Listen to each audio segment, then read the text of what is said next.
Let's bring Jacqueline Corbelli here, royal expert and author, and she's been standing by and listening here as well to the king. Jacqueline, thank you for joining us here on the DMV Zone as we talk with Allison as well about what we just saw. What do you make of the speech that lasted roughly 30 minutes, and did he strike the tone that was expected?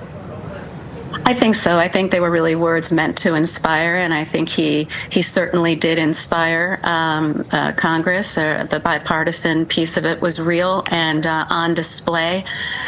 He was quite gracious and sentimental almost about the history and the principles, and I think it went over well.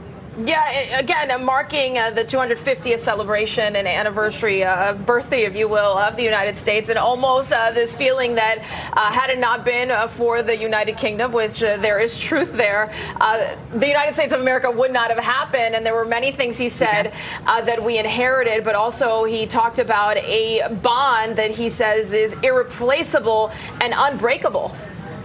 Yeah, I mean, there's no question. I mean, our traditions are one, right? They go back. Our roots are singular, and the values that we uphold and the bond that's created is special. It has been a special relationship. At the same time, we're at a point in history where the monarchy is in some pretty late innings, and we're at a moment in world leadership where the sort of dichotomy, if you will, is also on serious display. And Allison, we were remarking at the constant standing ovations that we saw, and we were just talking behind the scenes here that there is this sense that the monarchy, the British monarchy, is more beloved in the United States than maybe they are even at home.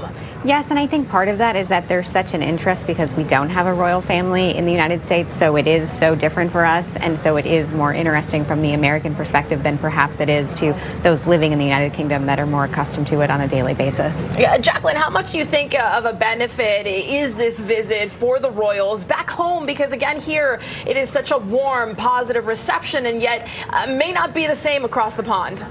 That's true. That's true. It's certainly a question mark. I mean, clearly, as deep as the bond and how long the bond is, goes and is rooted, or at a moment where, in world leadership, we're not afraid to sort of let those types of bonds fall to the wayside. So, and I think that's certainly being observed across the pond. So it will be interesting to see how that reaction goes. Yeah, and at times we've seen almost other presidents try and distance themselves from the monarchs because, again, we are a democracy that believes in the vote of the people and not, of course, the ascension, if you will, of power. But this administration seems to be very akin to and keen and fond of the royals. I think so, too. And I thought what was really powerful about his speech today was the king talked about how these countries, we are very close, but we agree to disagree in some areas, or we know how to disagree agreeably. And another powerful moment I thought was when the king said that the troubles of this world are too much for one country to bear, and that the alliances between countries like ours and the United Kingdom is so important. So I thought that was another really powerful moment. Yeah, and in fact, it is the king's duty, if you will, to strike that balance, and even when there is political discord, to be of diplomatic scent, and that is exactly what he did. Jacqueline, Allison, we so appreciate both your insights here on the DMV Zone. Stay with us. We'll be right back.